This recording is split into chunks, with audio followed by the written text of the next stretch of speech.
जब आएंगे तो अब वहां पे क्या है कि यह जो हवि है, आप जो अन्न खाते हैं, अन्न कहां से उत्पन्न होता है?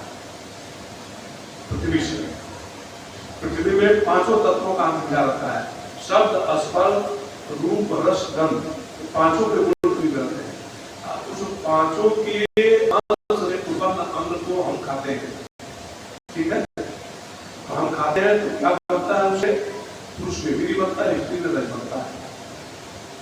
अब ये उपासना सन्यासी कर रहा है, तो सन्यासी ये भावना कर रहा है कि मैंने जो अन्न खाया उससे मेरे शरीर में वीर्य भी बना और रज भी बन रहा है। तो वो जो खा रहा है अन्न कहाँ डाल रहा है? आहुति डालना है। किसमें डाल रहा है? उस अग्निकुंड में। तो अग्निकुंड कहाँ है? उसके भीतर ही है। उसके भीतर कहाँ है? वैश्वानर के रूप में। प्राणाय स्वाहा, अपानाय स्वाहा इत्यादि करके पंचप्राणों के लोग आहुति सामान्य रूप से बहुत लोग देते हैं। यहाँ पे जब वो उसको यह इस विद्या की उपासना में आए हम लोग, जो समष्टि का अग्नि जो व्यापक रूप है वह वैश्वानर मेरे हृदय में विराजमान है। अब मैं उसी को आहुति दे रहा हूँ, ठीक है? तो शांति पूर्वक वो आहुति वहां पे डालेगा। प्रातः काल भी होता है, सायंकाल भी होता है। आप भोजन प्रातः काल भी करते हैं, सायंकाल भी करते हैं, दोनों मीटिंग करते हैं। तो एक दिन में कितने बार होते हैं? 2 बार। यही वैश्वानर में डाल करके आप अग्नि मिट्टी से उत्पन्न ईटा क्या होता है? मिट्टी ही ईटा होता है, एक सांचे बना गया। उस अग्नि मिट्टी पृथ्वी से उत्पन्न अन्न को एक सांचा बना करके, रोटी बनाया आपने, चावल बनाया था, जो एक सांचा बना करके आपने उसको और भट्टी में डाल दिया, ईटा पक गया। तो वैसे ही इस अन्न रूपी ईट को, कच्चे ईट को आपने वैश्वानर रूपी अग्नि में डाल दिया, ठीक है? तो प्रतिदिन आपके 2 ईंटें बन रहे हैं। कितने ईंटें बन रहे हैं? 2 ईंटें। तो एक वर्ष में कितने ईंटें बन जाएंगे? 730 ईंटें, 365 दिन का एक वर्ष होता है। तो एक वर्ष में 730 ईंटें आपके बन जाएंगे। तो वर्ष भर जब इसका एक भाव करता है तो इस भाव से वह वैश्वानर को आहुति देता है, केवल भावना करता है और उन मंत्रों को अपने मन को भावना करता है। जिन मंत्रों को कुछ बोलते हैं वहां पर, तो उन मंत्रों के द्वारा आहुति देता है। इससे जो उसके लिए वीर्य और रज उत्पन्न हो रहा है, इसलिए दूसरे को वीर्य, यही ईट है। ये क्या है? यही ईट है। उससे उत्पन्न हुआ और कहा गया है कि वो यम नियम का पालन करता हुआ चल रहा है। तो सत्य बोलेगा, स्वाध्याय करेगा, जितने भी यम नियम 5 यम है, 5 नियम पालन करता हुआ चल रहा है।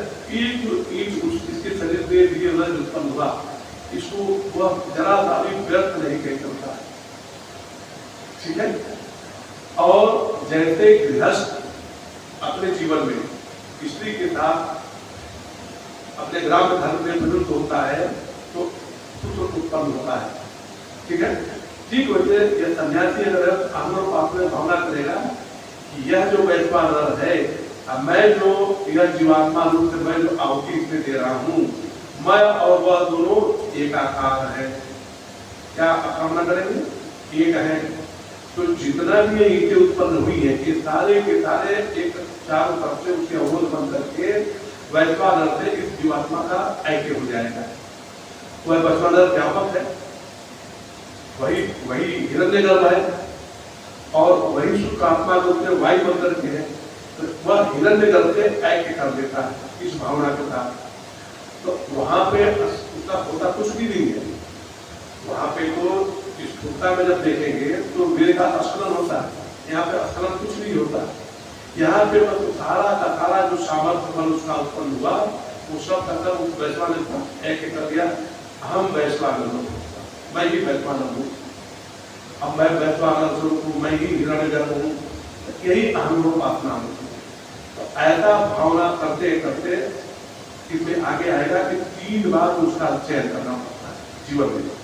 गृहस्थ जीवन में अगर कोई गृहस्थ है वो इस तरह से यज्ञ करते हुए उसका 3 बार चयन करेगा, 3 बार पुत्री जो भी उत्पन्न वो 3 उत्पन्न करेगा, ठीक है? इसी तरह की भावना करते हुए वो यज्ञ करेगा, हवन करेगा, अंदर से भावना भी करेगा। सन्यासी कोई है बताओ, कोई बात होती है तो उसको इस साधनों की जरूरत नहीं है, तो केवल मन से भावना करके और उस वैश्वान के साथ ऐक्ट प्राप्त करेगा। वह ऐक्ट जो प्राप्त करेगा तो उसकी जब गति होगी तो वह उस ब्रह्म लोक को जहाँ तक जिसको कहा गया शोकादिको मोदते कर्म लोके, उस लोगों को पहुंच जाता है। ठीक है, तो ये भावनात्मक है, ये अहम करके उस हिरण्य गर्भ को अहम करके उपासना यह है। ऐसा जो सन्यासी करना चाहता है करता है। हमने एक दृष्टांत बताया था कि वो वहां पे उत्तर काशी में हमारे जो हमारे गुरु जी है ना, ये गुरु जी उसके थोड़ा आधा भाव मैंने बताया था, आखिर तब करते थे गंगा जी में उत्तर काशी में। महाराज जी ने जब उनसे पूछा बयाती में जाकर के, महाराज आप तो मुक्त हो चुके हैं, कहते नहीं अभी तक, अभी तो मैं ब्रह्मलोक जाऊंगा। तो वो जीवन भर जो कुछ किया वो ब्रह्मलोक प्राप्ति के लिए किया। ठीक है ना, देखो शास्त्र क्या बताता है, मुंडक उपनिषद में आपने पढ़ेंगे तो आएगा कि हमारी वेश ग्रंथि तीन लभ्य यम एष ग्रंथि यम साधक एष परमात्मा ग्रंथि। जिस साधक ने इस परमात्मा का वर्णन कर दिया वो परमात्मा को प्राप्त करेगा। यम एष ब्रह्मलोक का ग्रंथि, जिस साधक ने ब्रह्मलोक का ही वर्णन किया वो कहा जाएगा ब्रह्मलोक को ही जाएगा। ठीक है ना, तो ये समझ के रखना है। शास्त्र कहता है कि अब यहाँ तो उसी स्टेशन जाकर वहां इंतजार करके दूसरी ट्रेन पकड़ोगे तब जाओगे, उससे बढ़िया यहाँ से डायरेक्ट ट्रेन पकड़ोगे एरोली पहुंच जाओ, है कि नहीं। तो इसलिए ये कहा जाता है कि इस जीवन में सीधे परमात्मा की प्राप्ति का ही लक्ष्य लेकर के चलना चाहिए। ये निश्चित करने की बात। हम लोग आगे बढ़े, अब तो क्लियर होगी बात। 18 तो विचार हुआ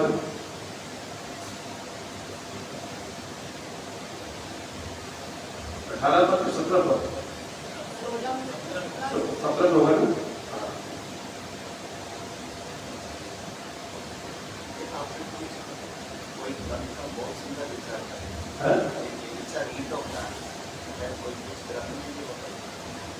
अब हम तो ग्रंथ नहीं पाए, यहाँ पे एक बार आपको बताया था ना परसों कि हाँ शांति धर्मानंद क्या हो गए, तो कहीं से इसी नचिकेता अग्नि पर चर्चा हमने कर दिया कि भगवान नचिकेत अग्नि क्या है, ये कहीं मिलेगा कहीं, तो उसको उन्होंने बताया कि है ग्रंथ मिलेगा इसका। हमने बताया था आपके वो उनका जो सुरेश्वराचार्य भगवान है ना, यानी कि जो वार्तिक लिखे हैं तब उनके वार्तिक में प्राप्त होगा। इसका भेद उन्होंने वार्तिक भी किया है।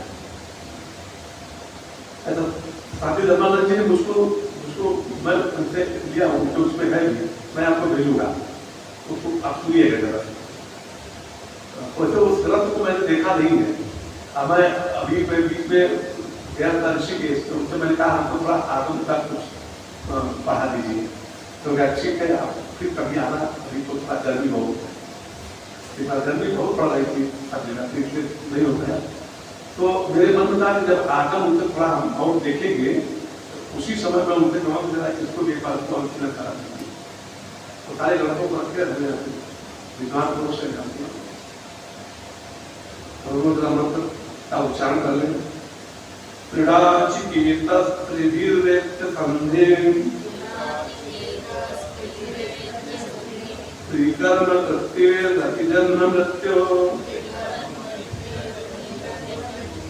ब्रह्मचर्यं देवविद्यं विदित्वा निचाय इमां शान्तिमत्यन्तमेति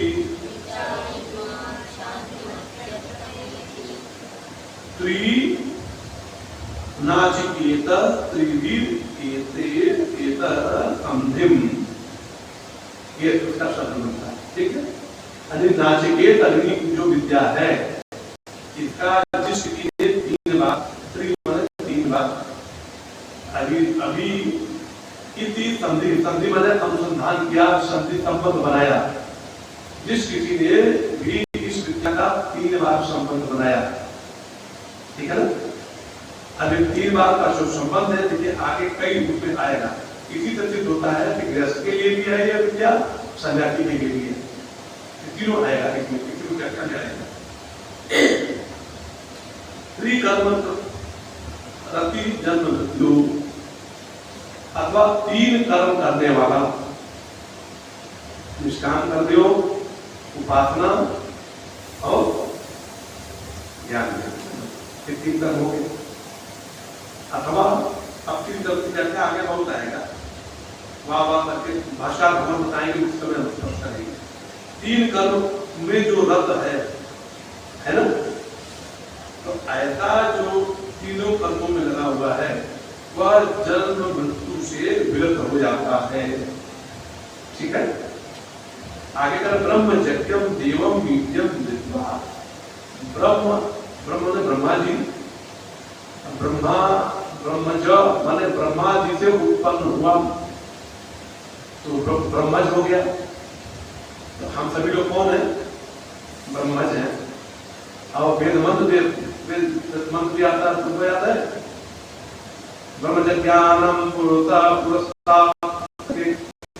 आता है।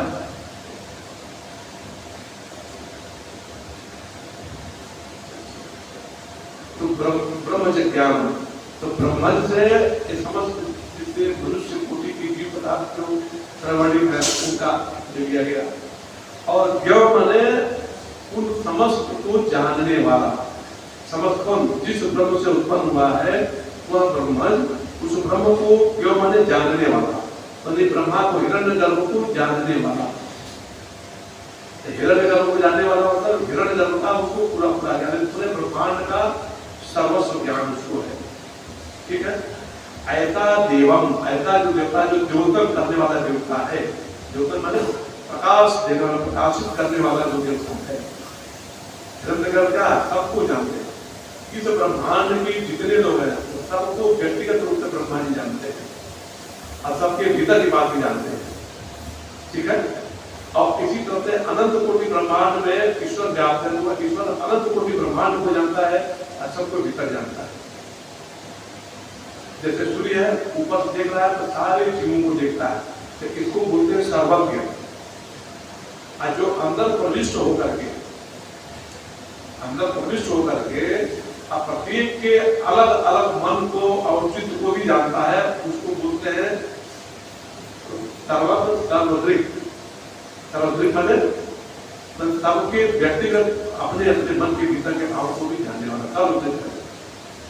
ठीक है, तो कह रहे हैं कि वह जो ब्रह्मज्ञम है वह देवम, उस देवता हिरण्यगर्भ को विद्वा जान करके, यानी हिरण्यगर्भ का ज्ञान प्राप्त करके निजाय इमाम, यह संपूर्ण शास्त्रों का जो फल है उसको निचोड़ करके वो समझ लेता है कि यह जो है यह मृत कर्म करने से, शुद्ध पदार्थों की कामना करके, जगत के पदार्थों की कामना करने से हमको शांति मिलने वाली नहीं है। तो निजाय इमाम, ये समस्त इन भोग पदार्थों से संबंधित जो भी ज्ञान है उसको निचोड़ करके वह ज्ञान प्राप्त करता है कि इससे मुझको ऊपर हो जाना है, तथा इन भोगों से वैराग्य को प्राप्त करके वह शांति अत्यंत शांति को प्राप्त करता है। अर्थात वह जब उसका ज्ञान होता है हिरण्यगर्भ परमात्मा का, तो वह ब्रह्मलोक को प्राप्त कर लेता है। यही अत्यंत आत्मिक शांति यहाँ पे। ठीक है, आगे बढ़े। स्त्री कृत्वो नाचिकेतो अग्नि चितो हीन त्रिनाचिकेता। 3 बार नाचिकेत अग्नि का हीन चिता मैंने चयन किया है, जिसने चयन किया है सत्राचिकेता, वो त्राचिकेता कहा गया। तद विज्ञान, उसका जिसको भी ज्ञान है, तद अध्ययनम, उसका अध्ययन है, तद अनुष्ठानम, अनुष्ठानवान, उसका अनुष्ठान करने वाले विविध आ गया ना।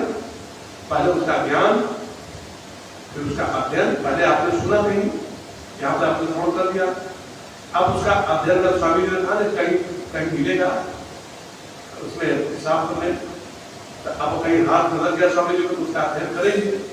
तो कह रहे पहले ज्ञान, भगवान तद विज्ञान, उसका ज्ञान करके, तद अध्ययन, उस विद्या का अध्ययन करके, तद अनुष्ठानवान, उसका अनुष्ठान करने वाला। ऐसी क्रिया हो गई, यही त्रिशब्द से दिया गया। वा माने अथवा, इसके आगे फिर या तो ये दे दीजिए। यानी आपने जाना, अध्ययन किया और फिर वैसा अनुष्ठान किया। ये किसका कर्म होगा? गृहस्थ के लिए किया। अब आगे फिर कर रहे त्रिभी मातृ पितृ आचार्य संबंधम मात्रादि अनुसाधनम यथावत प्राप्य इति एकम। अब एक वृंदावन में श्रुति आती है, वहां पे याज्ञवल्क्य जी जाते हैं राजा जनक के पास। कुछ ब्राह्मण पे आया, कुछ ब्राह्मण जनक पूछे आसन पर बैठे हुए और याज्ञवल्क्य जी आए। राजा जनक पूछे आसन से उतर करके और उनको बड़े आसन पर बैठाया और उनको पाद अर्घ दे करके संतुष्ट किया। फिर आके अपने आसन पर बैठ करके कहे कि याज्ञवल्क्य जी महाराज, किस लिए आए हो? धन की कामना से आए हो या हमको ज्ञान देने के लिए आए हो? उनके गुरु से बहुत प्रेम था। तो आप जानते हैं एक बार यह क्या सब टोला लगा, 10 साल टोला लगा हुआ गुरु ले गए। वैसे भी हमेशा हम लोग दान देते रहते थे। अब विद्वान जब भी आता है तो कुछ न कुछ दान देना ही चाहिए। तो इस दृष्टि से कहा कि आप खाने के लिए आए हो या आप मुझे ज्ञान प्राप्त कराने के लिए आए हो? तो उन्होंने कहा कि दोनों के लिए राजा, मैं दोनों के लिए आया हूं। वहां पे उन्होंने ठीक है। उसके बाद उन्होंने कहा पूछे कि मुझे ज्ञान दीजिए। कहा आपको इसके पहले कुछ आचार्यों ने ज्ञान दिया है? कहा बहुत लोग दिए हैं। ज्ञान दिया बताइए, अगर का ज्ञान पूर्ण है तो ठीक है, नहीं तो जो कभी होगी मैं बता दूंगा। जैसा मैंने कहा कोई विद्यार्थी आया, व्याकरण पढ़ेंगे आपके पास जाए तो पहले पूछेंगे ना अभी तक तुमने क्या क्या पढ़ा है? अच्छा, तो जो नहीं पढ़ा वो पढ़ाएंगे, और जो पढ़ा है जानता वो क्या पढ़ा करेगा। तो इस दृष्टि से उन्होंने पूछा कि तो जिस साकल्य का आशीर्वाद हो गया था उनकी राजा जनक की सभा में, तो साकल्य का भी नाम दिया, कई शब्दों का नाम दिया कि वो आए थे। उन्होंने कहा कि अच्छा वो आए थे, वो बहुत अच्छे हैं, मातृवान है, पितृवान है, आचार्यवान है। तात्पर्य कहने का मतलब जिसने माता की आज्ञा के पालन करते हुए अपना जीवन व्यतीत किया है, जिसने पिता की आज्ञा पालन करते हुए अपना जीवन व्यतीत किया है, और जिसने गुरु की आज्ञा पालन करते हुए अपना जीवन व्यतीत किया है। अर्थात वो घर में भी शिष्ट रहा। पिता की आज्ञा का पालन का मतलब जिसने आहुति पूर्वक खाने की अग्निहोत्र आदि पूर्वक अपना जीवन जिया है। और आचार्यवान का तात्पर्य हुआ कि जिसने आचार्य के पास जाकर के गुरुकुल परंपरा से वेद का भी अध्ययन किया हुआ है। तो ऐसा यह 3 क्रिया जिसने किया हुआ है उसको कितनी नाचिकेत कर दिया यहाँ के भाषा भगवान ने। ऐसा जो करने वाला है वो भी इसका पात्र मान दिया गया। तत्ती प्रमाण करण से इसका प्रमाण भी है। क्या है? अवगम्यते यथा मातृवान पितृवान आचार्यवान भूयात्, विद्यारण्य की श्रुति है। अच्छा, आगे फिर कह रहे हैं कि इसके अलावा अब मान लीजिए सन्यासी है। अब सन्यासी का वर्णन ध्यान से आता है। वेद स्मृति वेद से स्मृति से व अन्य ग्रंथों से भी उसने जो जो ज्ञान प्राप्त किया उस ज्ञान के द्वारा वो अहम रूप से पालना कर रहा है। वह माने अथवा प्रत्यक्ष अनुमान आगमई हुआ, वो प्रत्यक्ष दृष्टि से देख करके इस संसार में तो सुख है नहीं, कहीं सुख हम खोजते हैं फिर दूसरे दिन वही दुख बन जाता है। आप रसगुल्ला में सुख दिखाई देता है, एक दिन आपको रसगुल्ला दे तो आप उसी दिन जो है पकड़ लेगा। तो उस रसगुल्ला सुख का कारण है तो दुख का कारण है। जिसमें सुख देखते हो दुखात्मक। इसी तरह से कह दिया उन्होंने कि प्रत्यक्ष हम अनुभव करते हैं कि जहां जहां दुख खुलते हैं, धन में, संपत्ति में, स्त्री में, पुत्र में, संसार में, यश में, कीर्ति में, जहां जहां दुख होते हैं वहीं पे दुख मिल जाता है। आगे कर रहे हैं कि अनुमान, अगर अनुमान आप लगाएंगे कि यहाँ पे नहीं सूझा, आप स्वर्ग को कोई देखा नहीं है, अनुमान ही कर सकते हैं स्वर्ग में ऐसा ऐसा सुख है, मैंने सुना है, या भी अनुमान प्रमाण से अगर आप समझते हैं कोई सुख और आगम प्रमाण से समझते हैं, जितने भी ये सुख आप समझते हैं अपने से बाहर वे सारे के सारे अथवा तेभ्यो ही विशुद्धि प्रत्यक्षा त्रिकर्म अथवा इनको भी विशुद्ध करने के लिए विशुद्धि पूर्वक अत्यंत शुद्धता के साथ यदि कोई गृहस्थ जीवन में रहने वाला 3 कर्म करता है। 3 कर्म क्या करता है? आज्यम अध्ययनम दानानाम। आज्यम माने हवन करता है, वेद वेदांत का पाठ करता है। ब्राह्मण का क्या बताएगा? प्रतिदिन हवन करेगा, वेद वेदांत का अध्ययन करेगा और दूसरे वेद वेदांत का पाठ कराएगा। दान लेना और दान देना ये भी कर्म ब्राह्मण को बताया गया। तो कह रहे हैं कि यह त्रिकर्म जो कर रहा है, कौन त्रिकर्म? आज्यम माने हवन आदि कर रहा है, अध्ययन आदि कर रहा है, दान आदि करता है। ऐसा जो करने वाला है तो यह प्रत्यक्ष अनुमान और आगम प्रमाण से तरती अतिक्रामती जन्म मृत्यु, वह यहाँ से वह पूर्व लोकों में सुख को प्राप्त करता है, ऐसा प्राप्त नहीं करता है। संसार में भी यह वर्णित है, जो यह तीनों कर्म करता हुआ रहता है वह अत्यंत सुख को पाता है स्वर्ग में जाकर के। तो यह तो प्रत्यक्ष प्रमाण का भी विषय है, अनुमान का भी विषय है और आगम तो बताता ही है कि ये तीनों कर्म करने वाला तरती अतिक्रामती जन्म मृत्यु, यहाँ जन्म मृत्यु को अतिक्रमण करके वो उस स्वर्गलोक में पहुंच जाता है। तो जब आप उसको अहम रूप से करते हैं तो आपका यह जो जीव शरीर है उस स्वर्गलोक में ही पहुंच जाता है। जिसको अहम करके आपने पकड़ा वही पहुंचता है। तो इस तरह से वो जन्म मृत्यु को प्राप्त कर लेता है। आगे कहते हैं किंच ब्रह्मचर्यम ब्रह्मणो हिरण्यगर्भ जाता ब्रह्मज। यह जो हिरण्यगर्भ से उत्पन्न हुआ है, ब्रह्मा में उत्पन्न हुआ है, वही ब्रह्मज है। अब ब्रह्मज च असौ यज्ञश्चेति, उस ब्रह्मा को जो जानता है वही ब्रह्मज्ञ हो गया। तो ब्रह्मज्ञ सर्वज्ञो भी असौ, वह सर्वज्ञ है।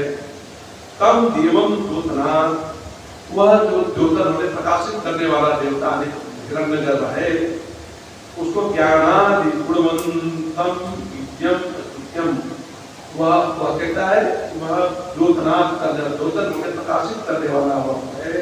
इसका ज्ञान पूर्वक उसके गुणों को जो अपने में आधान करता है, अर्थात देवत्व को प्राप्त करके हिरण्यगर्भ के लोक को प्राप्त कर लेता है। सत्यम विश्वास को निचाय संसार को, विद्या को और जितना भी वेद वेदांत का उस विद्या को निचोड़ करके जो प्राप्त कर लेता है। निचाय में विश्वास आत्मा भावेन इमाम, या हिरण्यगर्भ को आत्म भाव से स्वेद मैं ही हूँ, वह हिरण्यगर्भ मैं ही हूँ, इस भावना के द्वारा वो भावित होकर के इमाम स्वबुद्धि प्रत्यक्षा, मतलब बुद्धि में प्रत्यक्ष कर देता है, भावना कर देता है। तो शांति उपरतिम अत्यंतम अतिशय अत्यंत शांति को प्राप्त करता है। तो यहाँ भी शांति को प्राप्त करता है और ब्रह्मलोक शरीर छोड़ के बाद होता है तो ब्रह्मलोक में आकर अत्यंत शांति को प्राप्त कर लेता है। तो शांति प्राप्त होने से क्या फल मिलता है? वैराजम पदम ज्ञान कर्म समुच्चयानुष्ठानम प्राप्नोति। वैराज्य, वैराज्य माने उस रजोगुण तमोगुण के रहित जो पद है, यानी सत्वगुण से संपन्न जो ब्रह्मलोक है, उस लोक में जाकर अब यहाँ पे ज्ञान कर्म समुच्चय जो दे रहा है, वास्तव में आप देखेंगे इसी में आएगा। ज्ञान और कर्म का समुच्चय कभी बनता ही नहीं, जिसको हम ज्ञान समझते हैं। यहाँ पे जो ज्ञान सबसे उन्होंने दिया उपासना को, ये उपासना कर रहे हैं नाचिकेत अग्नि उपासना को कर रही है, सब लोग ही आया है। तो उपासना और कर्म, जो उपासना भी कर रहा है, अगर कोई ऐसा गृहस्थ है सत्गृहस्थ जो उसकी उपासना भी कर रहा है और कर्म भी कर रहा है, तो अगर ऐसा कोई है ज्ञान कर्म का समुच्चय अनुष्ठान कर रहा है तो वह उस पद को निश्चित ही प्राप्त कर लेता है। ठीक है, आगे कहते हैं अब इस पूरे प्रकरण का उपसंहार करने के लिए कहते हैं इदानीम अग्नि विज्ञान चयन फलम संगति प्रकरण च। अब इस अग्नि चयन करने के जो आख्यायिका कही जा रही है, इसका उपसंहार अब इसको समापन तरफ जाने के लिए, उपसंहार करने के लिए अब प्रकरण को आगे बताते हैं।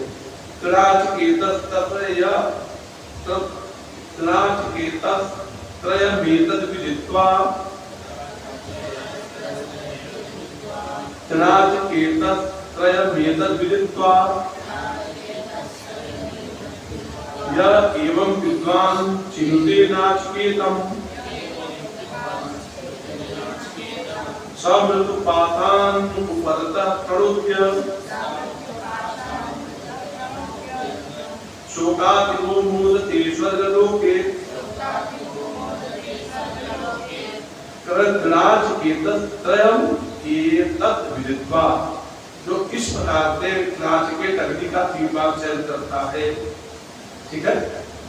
अब 3 बार चयन का तरीका बताया ना कि क्या होता है, ज्ञान, अध्ययन, अनुष्ठान, अथवा यहाँ पे बताया कर्म में कि उसका ज्ञान, अध्ययन और दान 3 कर्म बार बताया, इसलिए तो उन्हीं को 3 बार अगर आप करते हैं तो नाचिकेत अग्नि हो गई। तो ऐसा करें कि ऐसा जो जिसने चयन किया है, जिसने इसको जान करके इसका अनुष्ठान करें। यह एवं विद्वान चिनुते नाचिकेत, जो कोई विद्वान इस तरह से नाचिकेत अग्नि का चयन करता है अर्थात अनुष्ठान कर लेता है। अनुष्ठान का मतलब गृहस्थ है तो हवनात्मक करेगा और सन्यासी है तो वो उपासनात्मक कर देगा, ठीक है। गृहस्थ उपासनात्मक हवनात्मक दोनों कर सकता है। तो करें कि ऐसा जो कर देता है सब मृत्युपातान उपरतः, है ना, वह मृत्यु पास मतलब मृत्यु में शरीर मृत होने से पूर्ता मन पहले ही मृत्यु पासान पूर्ता मृत्यु पास में जाने से पहले ही मन उस देवत्व को प्राप्त कर, देव भाव को प्राप्त कर लेता है। अब उस देव भाव को प्राप्त करके शोकादि को मुदते स्वर्ग लोके, शोकादि से रहित होकर के वह उस ब्रह्म लोक में जा करके वह मुदित होता है, प्रसन्न होता है। इसी को भाषा भगवान अपनी भाषा में समझा रहे हैं आपको, हमको नाचिकेतस्त्रयम् यथोक्तम या इष्टका यावत्वा यथा वेद एतद् विदित्वात् अवगत्य यस्यैवम् आत्मरूपेण अग्निं विद्वान् चिनुते निवर्तयति नाचिकेतम् अग्निं कर्तुं स्वमृत्युपाशान् अधर्म अज्ञान राग द्वेषादि लक्षणान् कृतः अतः पूर्वमेव शरीर पातात् इत्यर्थः। जिस किसी ने यथोक्त माने जैसा बताया गया उस तरह से 3 बार नाचिकेत अग्नि का, जैसे कीटों का चयन करने का होता है किस तरीके से जिसने चयन किया, और च एव आत्मरूपेण अग्नि, उस अग्नि को, उस वैश्वानर अग्नि को, हिरण्यगर्भ को आत्मरूप से जिस विद्वान ने चयन किया, निवर्तयति नाचिकेतम् अग्नि, नाचिकेत अग्नि का निवारण किया था, उसको अवसाद किया। कर्तुं स्वमृत्युपाशान्, वह मृत्यु के पास है। मृत्यु क्या है, अब उसका वर्णन कर रहे हैं कि अधर्म, जो अधर्मयुक्त कार्य होता है यही मृत्यु है। अज्ञान, जो अज्ञान है, आवरण पड़ा हुआ यही मृत्यु है। राग द्वेषादि लक्षण, राग द्वेष आदि के लक्षणों से युक्त यह जो शरीर पाप होने से पहले ही जिसने उस अग्नि विद्या का चयन कर लिया, उसका ज्ञान प्राप्त कर लिया, तो कहे अग्रता मैंने उससे पहले जिसने पूर्वम उन्होंने एक बात कर लिया, शरीर पाप होने से पहले ही ऐसा आप समझना चाहिए। तो उसका क्या फल है, प्रणोद्य अपहाय, वह प्रणोद्य मतलब उस प्रणोद्य जो प्रबोधन करने वाला है, प्रणोद्य अर्थात उस हिरण्यगर्भ जो प्रकाशित होने वाला हिरण्यगर्भ, उसको अपहाय मतलब उसको प्राप्त करके, अपहाय शोकादि हो, तो शोक आदि का अपहरण करता, उसको छोड़ देता है, त्याग देता है। और मानसीय दुख वर्तम, अपहाय का अर्थ है कि मन में जितना भी शोक दुख आदि व्याप करता सब उससे छूट जाता है। और मोदते, और स्वर्ग लोक में जाकर के मोदते मन अनुमोदित हो जाता है। वैराग्य मन विराट रजोगुण तमोगुण से रहित हो जाता है। विराट आत्मस्वरूप प्रतिपत्या, वह विराट आत्मस्वरूप बन जाता है। अब यहाँ जो आपने जो प्रकाक्षेप कर रहे हैं विराट आत्मस्वरूप बनता है, इसी को लगता है कि ब्रह्मलोक प्राप्ति की विद्या है। विराट आत्मा ब्रह्मलोक में रहता है, ब्रह्मलोक आगे हम लोग देखेंगे। एतते अग्नि नचिकेता स्वर्ग्यो एतते अग्नि नचिकेता स्वर्ग्यो यम प्रणीता द्वितीयेन वरेण एतम अग्नि तवैव प्रवक्ष्यन्ति जनास तृतीयं वरं नचिकेतो वृणीष्व ये सत्य अग्नि नचिकेता स्वर्ग्यो। हे नचिकेता, जो तुमने द्वितीय वरेण यम वृणता, द्वितीय वर के द्वारा जिसका वर्ण किया था, यह जो नाचिकेत अग्नि है, जो स्वर्ग प्राप्ति का अर्थात परलोक प्राप्ति का साधन होता है, ये मैंने इसका तुमको बता दिया, इसका वर्णन तुमको मैंने कर दिया। तो इसलिए मैंने जो संकल्प किया था कि तुमको 3 वर्ग दूंगा, तो उसमें से पहला वर्ग मैंने लिखा था, दूसरा यह वर्ग मैंने तुमको प्रदान कर दिया। एतम अग्नि तवैव प्रवक्ष्यन्ति, यह जो विद्या है, अग्नि विद्या, तुम्हारे प्रति मैंने पूरा का पूरा सुनाया, बता दिया। और भविष्य में जनाः प्रवक्ष्यन्ति तब एवं, भविष्य में जनाः मैंने सभी लोग संसार में यह विद्या तब एवं प्रवक्ष्यन्ति, तुम्हारे ही नाम से लोग इसको जानेंगे, नाचिकेत अग्नि के नाम से ही जानेंगे। तो इसलिए तुम्हारे 2 वर्ग का मैंने पूरा कर दिया।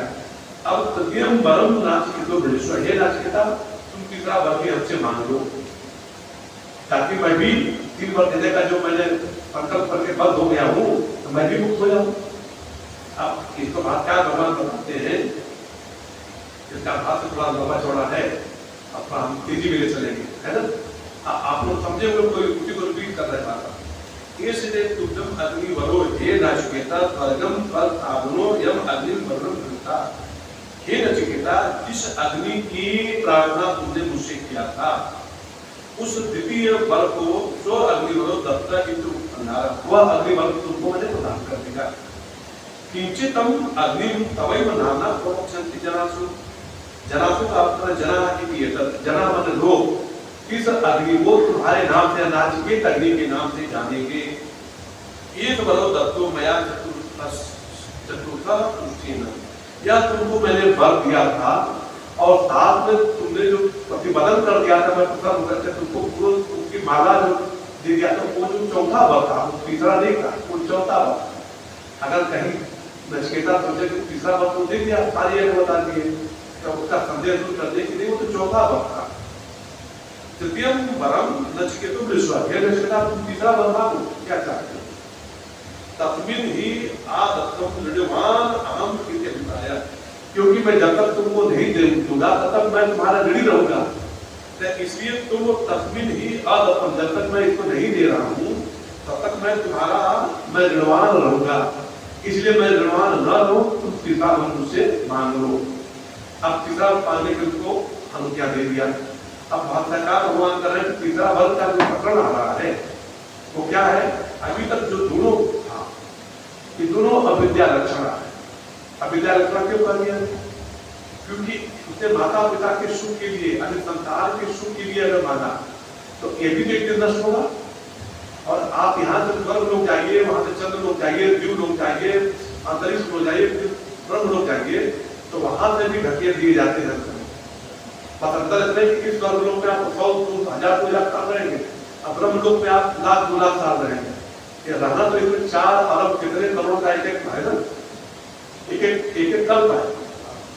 सतयुग, त्रेता, द्वापर, कलयुग, ये चारों मिला के 4 अरब 32 करोड़ कितना वर्ष का एक आवृत्ति है। ऐसा 1000 बार होता तो ब्रह्मा जी का एक दिन बीतता है। विचार करिए कि कितने हम लोग आना जाना पड़ा। तो भगवान भाष्यकार को कहते जा रहे हैं कि एतावद्भि अतिक्रांतेन विधि प्रतिषेधन अर्थेन मंत्र ब्राह्मणेन अवगौतव्यम यद वरद्वय स्मृतम वस्तु, यह आने जाने की विधि और प्रतिषेध व्यवस्था के अंतर्गत जो विधि का ऐसा करो तो यह पाओगे, ऐसा नहीं करना है तो नरक जाओगे। तो विधि और प्रतिषेध व्यवस्था के अंतर्गत यहाँ गमनागम अभी तक दूसरे वर्ग के द्वारा बताया गया। ऐसा करोगे, अग्नि विद्या का 3 बार चयन करोगे, ब्रह्म लोक पहुंचोगे। वहां पे जब चयन हो जाए, अब वहां पे ब्रह्म लोक पहुंचने के बाद ऐसा कहा जाता है कि 2 लोग ब्रह्म लोक जाते हैं, आंध्रोपासक और जिसमें अश्वमेध यागी जो होते हैं वो भी ब्रह्म लोक जाते हैं। अब अश्वमेध यागी को ब्रह्म लोक जाकर के फिर वापस ही आना पड़ता है, लेकिन नाचिकेत अग्नि का जो चयन करके वहां जाता है आंध्रोपासना करके, अगर उसके मन में मुक्ति की इच्छा है और किसी कारण से वो नहीं मुक्त हो पाया, ब्रह्मलोक पहुंच गया, तो वहां भी कोई ब्रह्मा जी से ज्ञान प्राप्त करके मुक्त होता है। और यदि वहां वो भोगों में आ गया तो वहां से बहुत काल तक भोग करके अपने वापस पृथ्वी पर आता है, लेकिन उसका ज्ञान बिल्कुल अक्षुण रहेगा। आंध्रोपासना उसके पहले से प्रतिष्ठित रहेगी। इसलिए आप देखिए कितने लोग रमन महर्षि को देखिए, आए 17 साल तक का उनका कुछ भोग बाकी था, उसका भुला करके एकदम अचानक घर पर चले गए और आ करके वहां पे उसी पहाड़ पे अरुणाचला पर बैठ गए और फिर गए ही नहीं कहीं, वही बैठे रह गए। अब यहाँ कितने दिनों तक भूखों रहते थे, कैसे रहते थे, और सारा उनका परिपक्व अवस्था में जा करके आत्मज्ञान करा दिया परमात्मा है ना। तो अगर वहां आत्मज्ञान नहीं प्राप्त कर फिर आना पड़ता है। भगवान भास्कर उसी को इंगित कर रहे हैं कि अभी तक जो बताया गया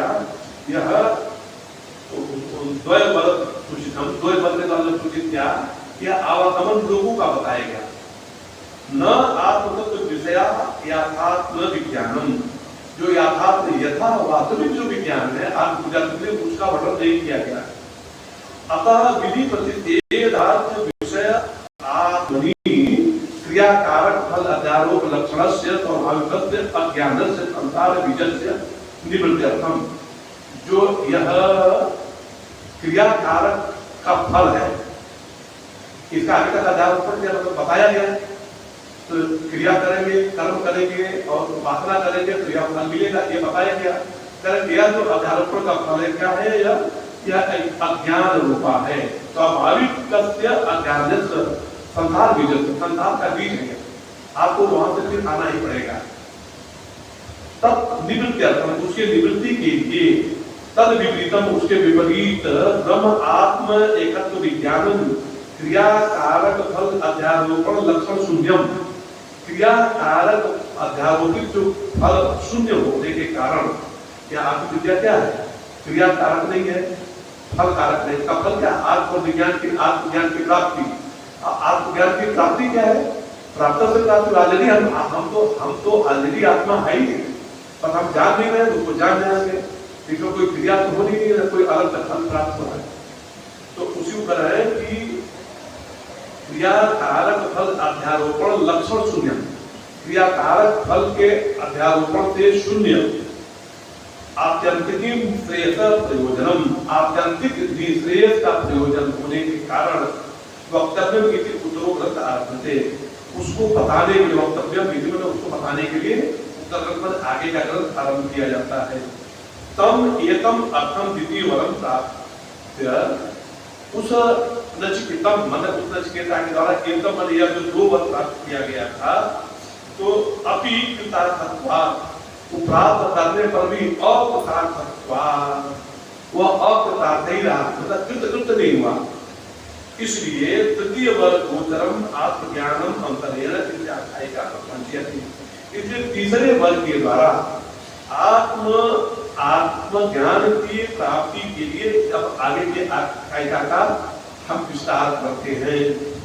यतः पूर्व अस्मात् कर्म गोचरात् साध्य साधन लक्षणादि अनित्या विरक्तस्य आत्मज्ञाने अधिकार इति, है कि जैसा पहले बताया गया कि यह आप जो साध्य साधन, साध्य ब्रह्मलोक साधन है, तो यह साध्य साधन क्रिया वाला जो कुछ भी लक्षण है, यह अनित्य पदार्थ का ही प्राप्ति कराता है। तो उस अनित्य पदार्थ की विरक्त, उस अनित्य पदार्थ से विरक्ति के लिए और आत्मज्ञान में अधिकार कराने के लिए ही तन निंदार्थक उस इसकी निंदा यहाँ पे की गई। यह अभी तक जो 2 बताया गया यह अविद्या कारक है, ऐसा निंदा इसलिए की गई क्योंकि आगे उसको आत्मज्ञान में अधिकार में प्रवेश कराना है, नहीं तो वही नाटका रहेगा, करे इतना झंझट पंझट तो अच्छा ही है, हम लोग प्रार्थना करके हम लोग पहुंच जाएंगे वहां का विषय सुना ही है, तो वो फंस न जाए, इसलिए सावधान करे हुआ नचिकेता परम नचिकेतो। उन्होंने वहां कहा ना उस मंत्र में कि परम नचिकेतो विश्व है, नचिकेता तुम भक्त पिता मत मानो, तो उसी को कहना नचिकेता अपराध तृतीय परम नचिकेतो विश्व इति उत्तम। जब ऐसा उन्होंने कहा तो नचिकेता ने तब वर मांगा तीसरा वर मांगा नचिकेता, ये यम प्रेते मनुष्य